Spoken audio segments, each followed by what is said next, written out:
안녕하십니까. 어, 존경하는 사회복지학과 토요반 원우님들께 제 9강을 준비하여 유튜브 강의를 시작하겠습니다. 저는 요즘 가족 드라마 밥이 되어라 라는 드라마를 보면서 가족 간의 진심 어린 대화와 생활 행동에 대하여 깊은 감동을 받고 있습니다. 드라마 속에 그 용구 역을 하는 삼촌의 역할을 지켜보면서 너무나 진솔한 그들의 생활상을 들을 수 있고 볼 수 있습니다. 본인의 모습이 남다르다는 사실을 상당히 부끄럽게 생각하면서도 가족들과의 그 진심 어린 대화 속에서 본인은 남들과는 다르지만은 그들과의 대화의 내면을 보면은 정말 그 행복한 이야기를 나누고 있다는 것을 엿볼 수 있습니다.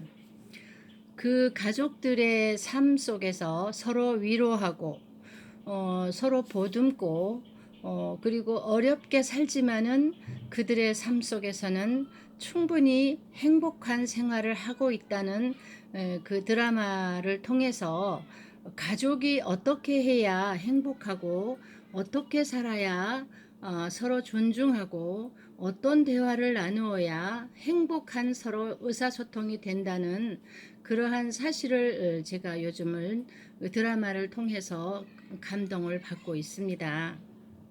그리고 또한 얼마 전에 뉴스를 통해서 제가 들은 이야기입니다. 편의점에 한 여직원이 그 손님의 행동을 지켜보고 그 생명을 구한 이야기가 또 있습니다. 편의점에서 밤늦게 시간이 자정이 넘은 시간에 여자 손님이 편의점에 와서 소주 2병을 구입하는 모습을 그 직원이 지켜본 것입니다. 그리고 그 소주 2병을 사기 전에 편의점에 와서 번개탄을 찾는 그 역할을 이 여직원이 지켜본 거예요. 근데 편의점에는 번개탄이 없다고 돌려보낸 뒤에 다시 들어와서 소주 2병을 사서 돌아가는 모습을 보면서 이 여직원이 직감을 한 겁니다. 아, 이분은 뭔가 문제가 있는 분이구나. 그래서 이분이 소주 2병을 사고 돌아간 즉시 경찰에 신고를 하고 쫓아가서 보니까 이미 그분은 어디론가 사라지고 안 계신 겁니다. 그런데 아이디어가 기가 찹니다. 이분은 카드로 결제를 했기 때문에 바로 카드사에 연락을 해서 금액이 다르다고 그분의 전화를 기다린 것입니다. 그러니 카드사에서는 금액이 다르다고 하는 매장의 이야기를 듣고 전화를 걸어서 고객으로 하여금 전화를 걸려오게 할 수 있도록 유인을 했는데 역시 그분이 상황이 어려운 상황인 것을 직시한 것이 확실해졌습니다. 그래서 경찰은 그 전화를 통하여 위치 추적을 하였고 현장에 찾아가서 보니까 아니나 다를까 생명을 위협하는 본인의 결정이 진행되는 과정에서 이분은 살아날 수가 있었다는 이야기를 합니다. 우리가 주변에 얼마든지 이런 일들이 있을 수 있음에 서로 무관심하고 주변을 돌아보지 아니하고 우리의 삶 속에서 가족 간의 관계에서도 중요하지만 이웃 간의 관계에서도 우리는 살펴볼 필요가 있다는 사실을 서두에 미리 말씀을 드립니다. 오늘 제가 강의를 해야 되는 과목은 제9장 가족치료입니다. 가족치료의 개념에서는 1950년대부터 가족치료는 소집단 치료, 아동상담 과정에서 부모를 포함시킨 아동상담 운동, 생태학 관점에서 가족에 대한 접근을 시도한 초기 사회복지사들의 헌신적인 노력이 주목을 받기 시작했습니다. 가족 치료는 이전의 개별 치료 혹은 개별 상담과는 확연한 관점의 차이가 있습니다.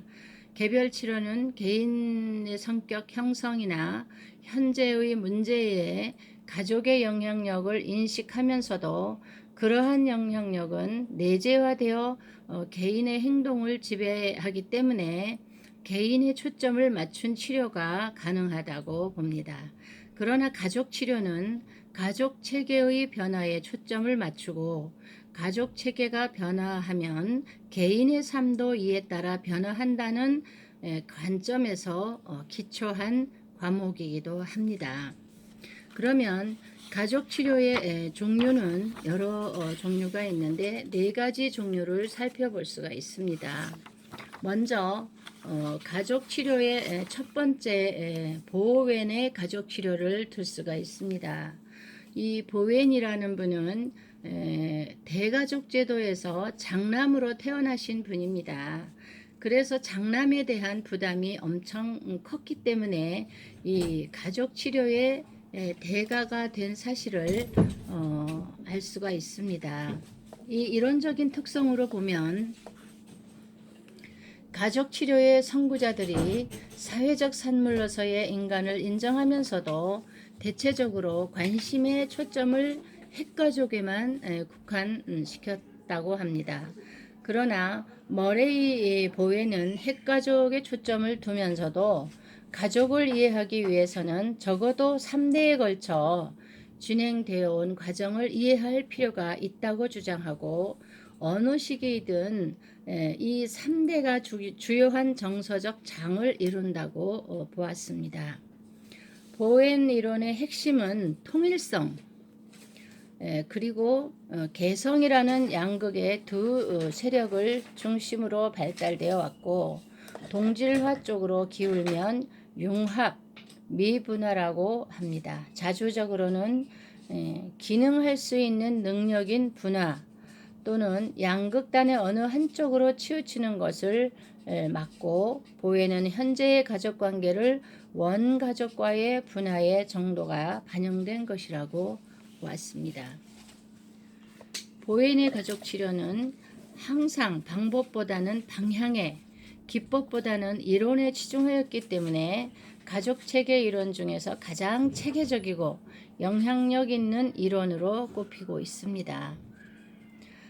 보웬의 가장 뛰어나고 영향력 있는 제자는 필립 거린 그리고 토마스 포가티, 이들은 보웬의 접근 방법을 수정하여 증상의 형성과 유지에 대해 세대에 직접적이고 분명한 영향이 없는 경우에는 핵가족에만 대상으로 삼아도 좋다고 하였습니다. 치료 결과를 강화하거나 개인 및 가족의 기능을 강화하기 위해서만 위 세대와의 관계를 다루고 이들은 3세대 가족 생활 주기 그리고 생활 주기와 이혼 또 재혼 가족의 생활 주기로 유명한 카터와 맥골드린 등을 양성하였습니다. 이들은 보웬 학파의 심리학 치료자들이 여러 가지의 기존 이론적 관심 외에도 성, 만족에 대한 관심을 강조하였고 폐쇄적 체계를 개방하기 위해서 남녀 간의 불평등을 고려해야 하며 각 민족의 지닌 문화적 가치와 규범을 이해하지 않으면 치료자 자신의 가족관을 주입시킬 위험이 따른다고 지적하였습니다. 다음으로 첫 번째 치료의 문제에서 주요 개념으로는 자아 분화입니다. 보웬 이론의 핵심 개념으로는 정신 내적인 동시에 대인관계적 개념이다. 정신분석적인 개념 비분화된 가족자 집합체 용어를 융합과 분화의 용어로 바꾸어 사용하고 자아 정체감이 낮고 불안정한 상태는 정서적 융합의 정도가 높은 것이며 자아 정체감이 강하고 자율적인 상태는 자아 분화의 정도가 높은 것이다 라고 이야기합니다. 한 개인의 자아 분화는 정도의 차이가 있고 감정이나 사고의 기능 중 어느 것을 선택하고 어느 정도로 의존하느냐는 관련이 있다고 봅니다. 분화가 이루어지는 사람의 특징은 사고와 감정이 균형을 이루는 강한 정서와 자발성이 있고 정서적 충동에 저항할 수 있는 자제력과 객관성이 있으며 대인관계에서 신념에 따라 행동하고 상대방의 영향에 좌우되지 않으면서도 친밀한 관계를 형성하는 아주 좋은 선택을 할 수 있습니다. 분화의 정도가 낮은 사람은 주변 사람의 감정이나 반응에 지나치게 민감하고 가족이나 권위적 인물의 지시에 대해 긍정적이든 부정적이든 감정적으로 반응을 하며 자주적 정체감이 없고 자신과 타인을 분리시키기가 어렵다는 내용입니다. 그래서 자아 분화에 대한 이론은 자아 분화가 잘 일어나는 사람은 사회생활이나 가정생활이나 직장생활에서 자발적이고 자제력과 객관성이 충분히 본인의 선택으로 인하여 상대방의 영향을 받지 않고 긍정적으로 활동을 하는 그러한 관계를 형성한다고 나타내고 있습니다. 두 번째로 삼각관계입니다. 삼각관계는 가족 구조 안에서 두 사람 간의 갈등 그리고 스트레스를 해결하는 방법으로 가족의 다른 구성원을 끌어들여 관계를 형성하는 것입니다. 이 관계는 고정적이지 않으며 사이가 멀어질 때 발달하기 쉽고 첫째로 가장 불안을 느끼는 배우자가 자기 편을 얻기 위해 다른 사람을 끌어들인다는 것입니다. 둘째, 한 배우자가 느끼는 불안이나 두 사람 간의 갈등에 가장 민감한 반응을 보이는 제3자가 안심시키거나 진정시키려고 다가가면 모든 삼각관계가 파괴적인 것은 아니라 이 관계가 긴장을 완화해 줄 수는 있어도 갈등은 해결해 줄 수가 없습니다. 본인의 문제를 제3자와 함께 의논을 한다는 이야기입니다. 두 번째로 삼각관계의 다음에 핵가족의 정서 과정입니다. 핵가족 정서 과정은 가족이 감정적으로 서로 강한 결속력과 유대감을 갖는 것을 의미하고 자신의 원가족에서 자아 분화가 잘 안 된 사람은 결혼 후 부부관계에서 강한 융합을 이루려는 경향이 있습니다. 감정적인 강한 밀착을 의존성을 유지할 수 있는 배우자를 선택하고 불안감을 해소하려는 것이고 부부간의 강한 융합은 서로 간에 만족할 수 없고 힘든 상황에서 상대방을 비난하고 또한 외부의 자극에 민감하게 반응하고 감정적으로 쉽게 단절되고 보이는 이 문제를 효과적으로 해결하기 위해서는 원가족과 정서적 단절을 회복하고 상호작용을 변화시켜야 한다고 보고 있습니다. 네 번째로 가족 투사 과정입니다. 이 개념은 부모가 자신들의 문제를 자녀에게 전달하는 과정을 의미합니다. 어머니가 자신의 불안을 자녀에게 집중시키면 자녀의 기능은 저하되고 이러한 자녀의 미발달은 어머니에게 더욱 통제할 구실을 제공합니다. 어머니는 과도한 관심을 나타냄으로써 자신의 불안에서 벗어나지만 자녀는 정서적 문제를 갖게 되고 아직 성장이 미숙한 자녀는 결국 심리적 문제를 일으키고 이 자녀에게 부모가 더욱 관심을 쏟음으로써 가족의 기존의 가족 유형은 더욱 공고해집니다. 부모의 어머니가 자기의 문제가 있음에도 불구하고 자신이 부족한 것을 자녀에게 통제를 시키고 그 자녀는 아직 성장하지 않고 미성숙된 자녀인데 어머니가 자꾸 자녀에게 뭔가를 강요하고 무슨 그 불안감을 어머니의 불안감을 해소시키기 위해서 자꾸 간섭을 하고 이런 문제를 통해서 자녀는 다시 정서적 단절을 회복하고 작용을 변화시켜 주어야만 치료가 된다는 의미를 이야기하고 있습니다. 그다음 5번째, 다세대 전수 과정입니다. 이 다세대 전수 과정에서 정서적 과정이 대를 이어간다는 것입니다. 부모보다 분화가 덜 된 사람 2세대, 자신과 분화 수준이 비슷한 배우자와 결혼을 해서 자녀가 이제 제3세대가 되겠지요. 자녀에게 삼각관계를 통한 투사를 합니다. 이 자녀는 부모보다 더 낮은 자아분화의 특징이 나타나고 여러 세대를 거쳐 정신분열증이나 만성적 정서와 장애 같은 문제를 갖게 되고 결국 가족의 역기능이나 만성적인 질병은 개인의 문제라기보다 세대를 통해 전달되는 것이 가족의 문제라고 볼 수 있습니다.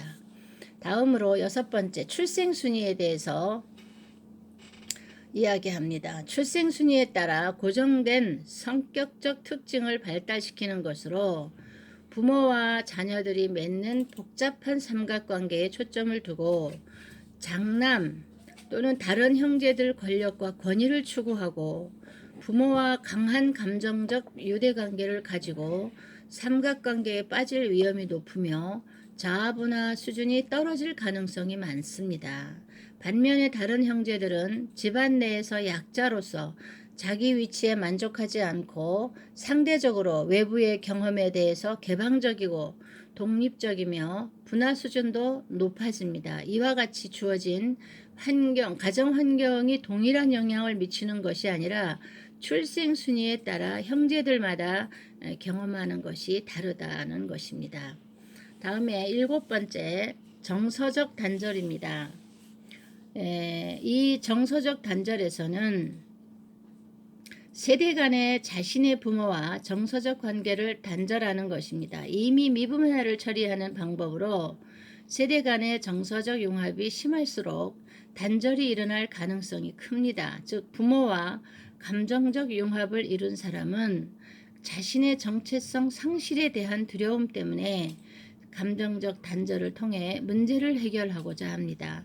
부모와 물리적으로 멀리 떨어짐으로써 거리를 두거나 사회적 문제에 대한 대화를 깊이 하거나 자신을 가족들로부터 고립시킴으로써 심리적 거리를 두고 그러나 고립과 소외에 대한 불안으로 결혼 후에 부부간의 정서적 융합을 시도하고 가정 유대로부터의 독립을 성숙적 잣대로 삼는 것은 정서적 단절과 정서적 성숙을 혼동하는 것이라고 이야기하고 있습니다.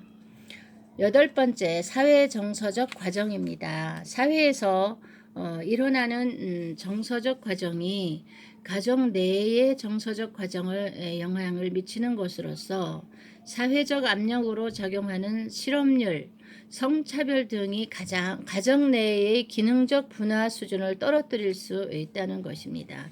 즉 직장에서 스트레스를 많이 받고 원만한 인간관계를 형성하지 못하는 사람은 가족 내에서 분화 수준이 낮고 반면에 사회생활에 잘 적응하는 사람은 가정 내의 분화 수준이 높다는 것입니다. 치료와 목표에서는 가장 핵심적인 목표는 높은 수준의 분화를 이루는 것입니다. 분화를 이룬 사람은 감정과 사고를 분리할 줄 알고 핵가족 및 확대 가족과의 유대를 끊지 않으면서도 독립성을 발달시킨다는 것입니다. 여기에서 정확한 가계도를 작성하여 여러 대에 걸친 체계라는 맥락 속에서 현재의 문제를 보고 주요 가족 구성원에 연계하여 불안과 정서적 격앙 수준을 떨어뜨림으로써 체계 내의 불안을 경감시키고 서로 맞물린 삼각관계뿐 아니라 중심적 증상을 유발하는 삼각관계 변수를 정의하는 구체적인 내용이 한번 연구해 볼 필요가 있습니다. 다음으로 구조주의 가족치료입니다. 두 번째로 구조주의, 아까는 첫 번째로 보완의 가족치료였고요. 지금은 두 번째로 구조주의 가족치료에서 이야기해 보겠습니다.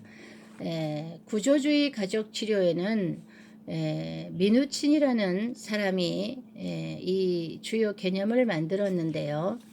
미누치는 정상가족의 특징은 명확하고 안정된 경계선, 강한 부모 하위체계의 위계질서, 체계의 융통성, 그리고 역기능적 가족의 특징은 역기능적 위계질서와 변화하는 요구를 말하고 있고요.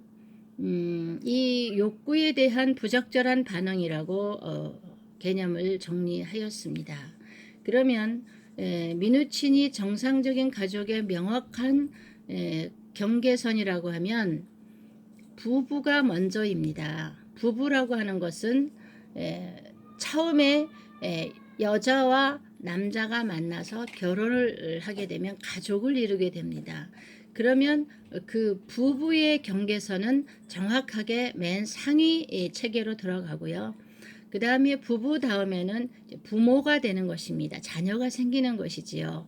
그럼 부모 밑에는 자녀가 있고 자녀 1, 자녀 2, 자녀 3 이렇게 가족 체계를 이야기할 수 있습니다.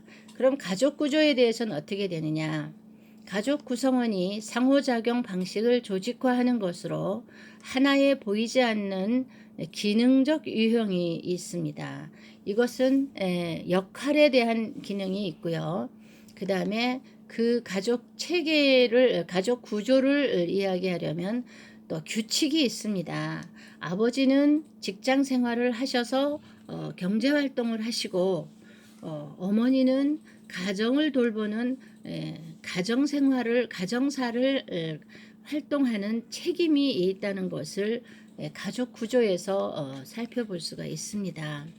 그러면 권위와 힘이 보장이 되겠지요.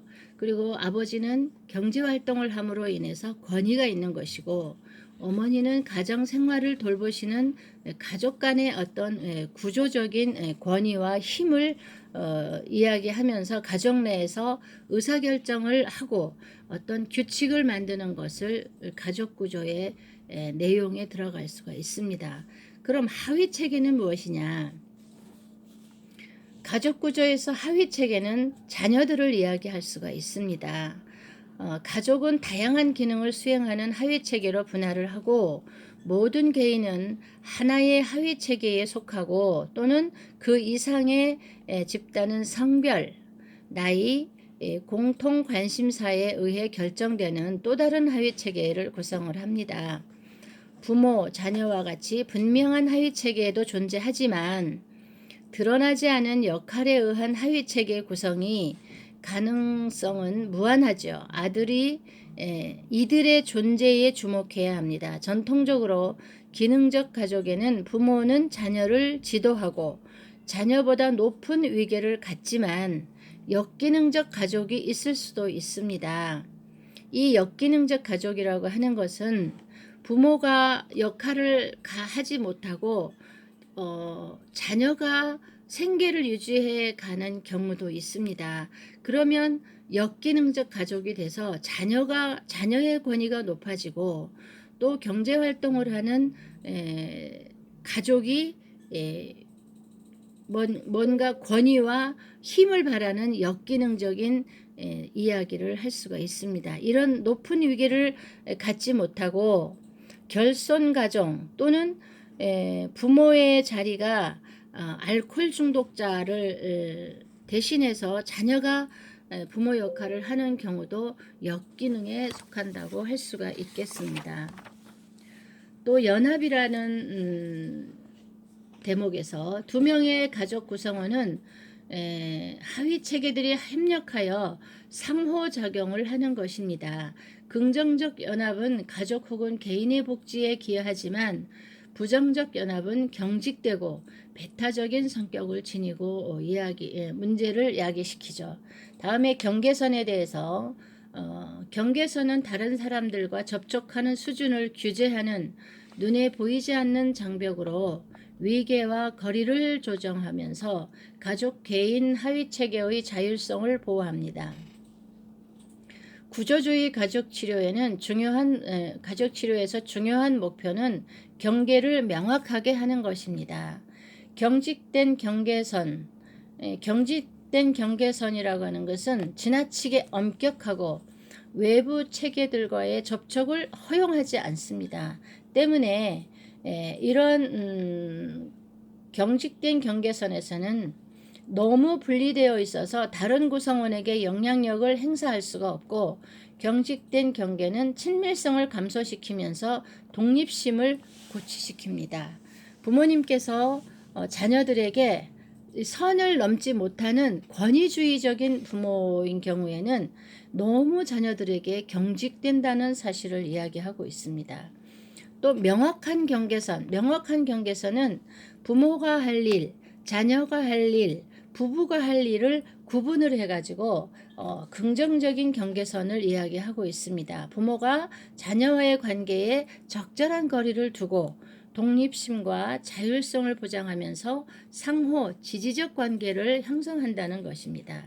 다음에 산만한 경계선이 있습니다. 이 산만한 경계선은 매우 높은 수준의 상호 지지를 보이지만 개개인의 독립과 자율성이 손상을 입는다는 것입니다. 부모는 자녀의 생활에 지나친 관심을 가지고 그 시간을 보내면서 많은 것을 제공합니다. 그러나 부모와 밀착된 자녀는 독립심을 잃고 혼자 있는 것을 불편해하고 타인과의 관계 형성에 어려움이 있습니다. 이런 경우에는 이제 과보호에 해당이 되는데, 부모가 하나하나 자녀의 행동이나 모든 것을 간섭을 하고 모든 것을 문제를 해결해 줍니다. 그러면 이 자녀는 독립심을 가질 수가 없어요.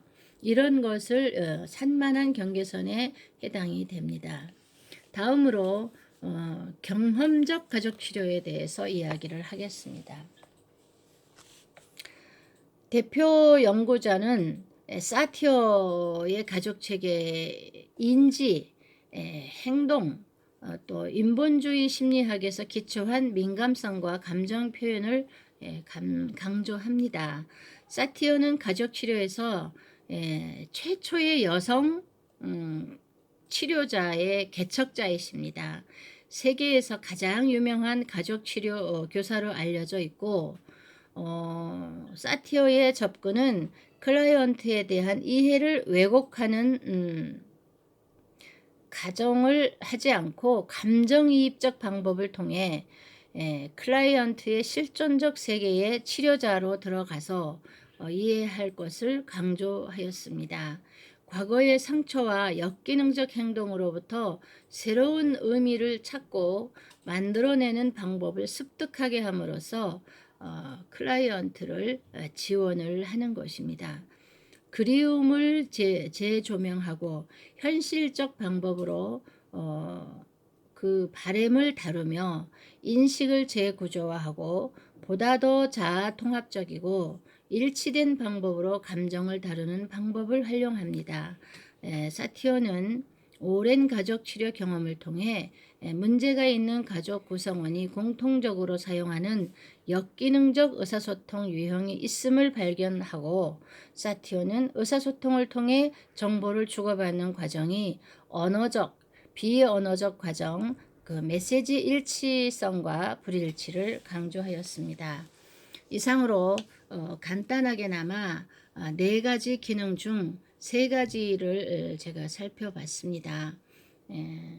기계를 통해서 진행을 하다 보니까 현장에서 수업 시간에 경험적 가족 치료에 대해서는 좀 더 자세히 설명을 하고, 해결 중심에 대해서도 제가 다시 한번 수업 시간을 통해서 더 설명을 하도록 하겠습니다.